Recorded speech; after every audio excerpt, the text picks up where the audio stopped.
There's something I've carried for most of my life, not in my hands, but in my chest. My name is Vincent. I'm 88 years old. I don't know why I'm recording this now. Maybe because I've been waking up at 3 in the morning for the last 6 months, and when I do, I hear it again. The sound, the one I thought I'd left in France 70 years ago. I buried something there, not with my hands, not in the ground, but I buried it. And lately, it's been coming back up. I grew up in Pennsylvania, a small town, the kind where everyone knew your father's name and what he did for work. My father ran a hardware store. My mother kept the books. I had a younger brother, Eddie. He was 2 years younger than me, but people always said he looked older. Serious face, didn't smile much, even as a kid. We enlisted together in 1943. I was 20, he was 18. They sent us to different units after basic training. I remember the last time I saw him stateside. We were standing outside the barracks in Georgia, smoking cigarettes we didn't really want. He asked me if I was scared. I lied. I said no. He nodded, didn't say anything else. That was Eddie. I landed in Normandy 3 weeks after D-Day. By the time I got there, the beaches were quiet, but inland was still burning. I was a rifleman, 29th Infantry Division. We moved through hedgerows, orchards, villages that didn't have names anymore, just coordinates on a map. You learn quickly that war isn't what you thought it would be. It's not the noise, it's not the fear, it's the waiting. The hours between the fighting when you're sitting in a ditch, staring at your hands, wondering if you'll still be here tomorrow. And the things you see. I saw a lot of things I don't talk about, but there's one thing I didn't see, and that's what I buried. Eddie's unit was further east. We wrote letters when we could, short ones, nothing deep, just proof we were still alive. His letters stopped in August of 1944. I didn't know why at first. Mail was slow. Sometimes it took weeks. I told myself that's all it was. Then I got a letter from my mother. Eddie had been killed near a town called St. Lo. Sniper. Instant, they said. He didn't suffer. I read that letter in a barn somewhere in France. I don't remember where. I remember the smell of hay and diesel fuel. I remember folding the paper very carefully and putting it in my pocket. And I remember thinking, I should feel something. But I didn't. Not then. I kept moving. We all did. That's what you do. You keep moving, because if you stop, you might not start again. I made it through France, through Belgium. I was in Germany when the war ended. When I came home in 1946, my parents were waiting at the train station. My mother cried. My father shook my hand and looked at me like he was trying to find something he recognized. They didn't talk about Eddie. Neither did I. I went to work at the hardware store. I met a girl named Laura. We got married in 1948, had 3 kids. I coached Little League. I went to church on Sundays. I mowed the lawn every Saturday in the summer. I lived a normal life, and I never went back. Not to France, not to the place where Eddie died. People asked me about it over the years. Other veterans, my son when he got older. He wanted to know about the war, wanted to understand what his uncle had been like.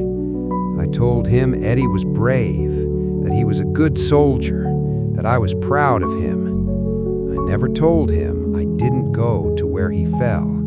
I never told him I didn't ask. I never told him that when the army offered to help families visit the graves in France, I said no. Laura thought it was because it was too painful. It wasn't that. It was because I didn't want to know. I buried it, the not knowing, the not going. I told myself it didn't matter. Eddie was gone. What difference would it make to stand in a field in France and look at a white cross with his name on it? What would that change? So I didn't go, and I didn't think about it. Not really. Not for a long time. Laura died 4 years ago. We were married for 68 years. That's a long time to be with someone. Long enough that you stop needing to finish sentences. Long enough that silence doesn't feel empty. After she was gone, the house got quiet in a different way. I started waking up early, 3, 4 in the morning. I'd sit in the kitchen with the light off, looking out at the street, watching the dark turn gray. And that's when it started. The sound. It wasn't loud. It wasn't even real, I don't think. But I heard it. A voice calling my name. Not scared, not angry, just calling. Vince. That's what Eddie used to call me. Not Vincent. Vince. I'd hear it in the kitchen, in the hallway, sometimes when I was lying in bed, staring at the ceiling. Vince. And I'd turn my head, like maybe he was there. But of course he wasn't. I thought I was losing my mind at first. I didn't tell anyone. What would I say? That I was hearing my dead brother's voice? But it kept happening. And then the dreams started. I don't usually remember my dreams. I haven't for years. But these I remembered. I'm walking through a field, long grass, summer. The sky is pale blue the way it gets in the early morning. And I see him, Eddie. He's standing maybe 50 yards away, his back to me.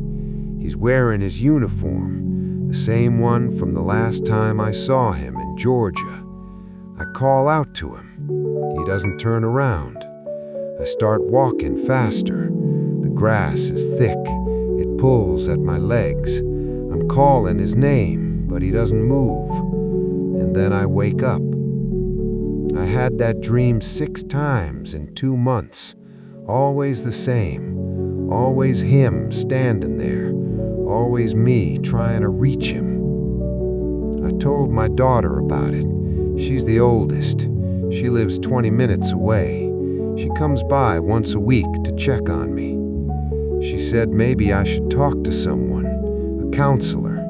She said grief shows up in strange ways sometimes, especially after losing someone like Laura. I nodded. I said maybe, but I knew it wasn't Laura. It was Eddie. I started thinking about him more, not just in dreams, during the day.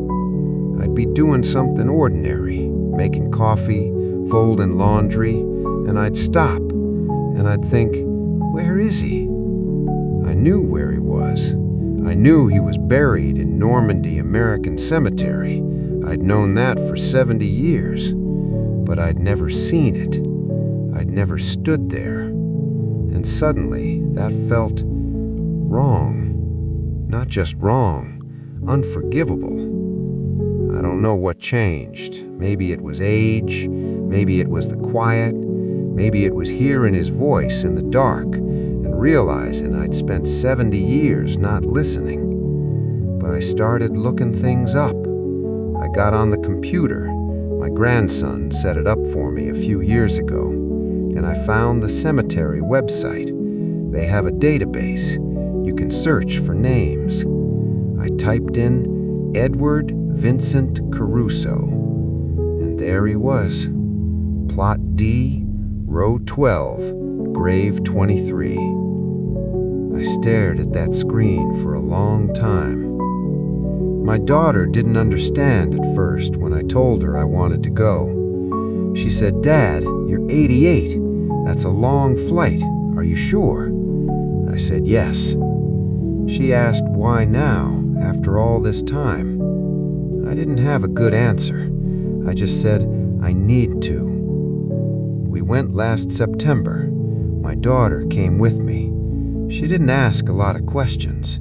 She just helped me book the flight, packed my medications, made sure I had everything I needed. The flight was long. My knees hurt. I didn't sleep, but I didn't care.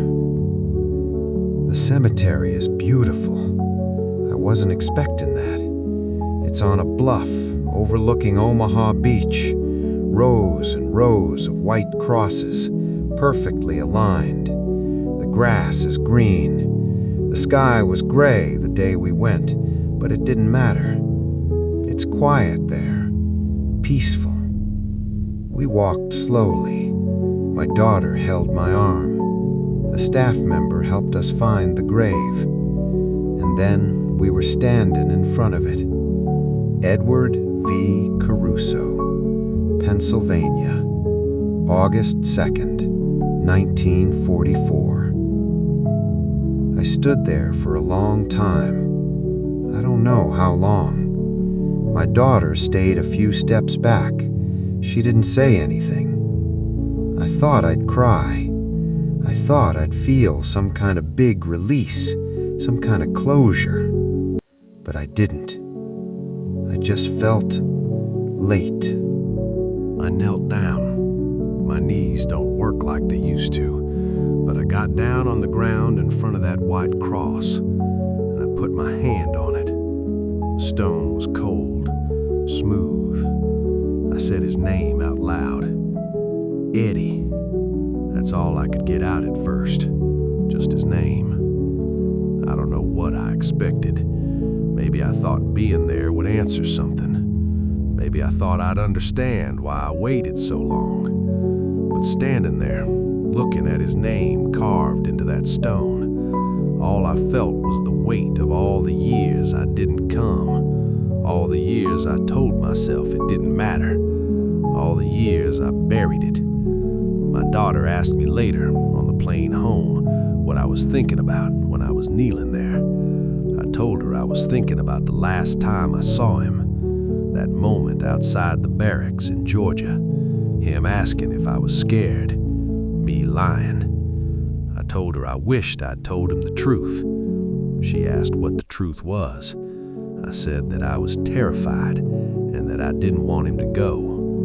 But that wasn't all of it. There was something else I didn't say, something I've been carrying since 1944. When I got the letter about Eddie, the one from my mother, I read it in that barn, and I folded it up, and I put it in my pocket, and I went outside. There were other guys there, sitting around, smoking, cleaning rifles. One of them asked me what was wrong. I told him nothing. He looked at me for a second, then nodded and went back to what he was doing. And I stood there, and I thought I should go find him.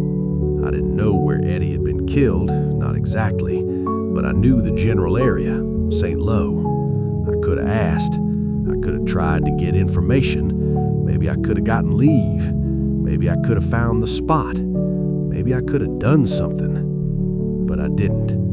I told myself there was no point. He was already gone. There was nothing I could do.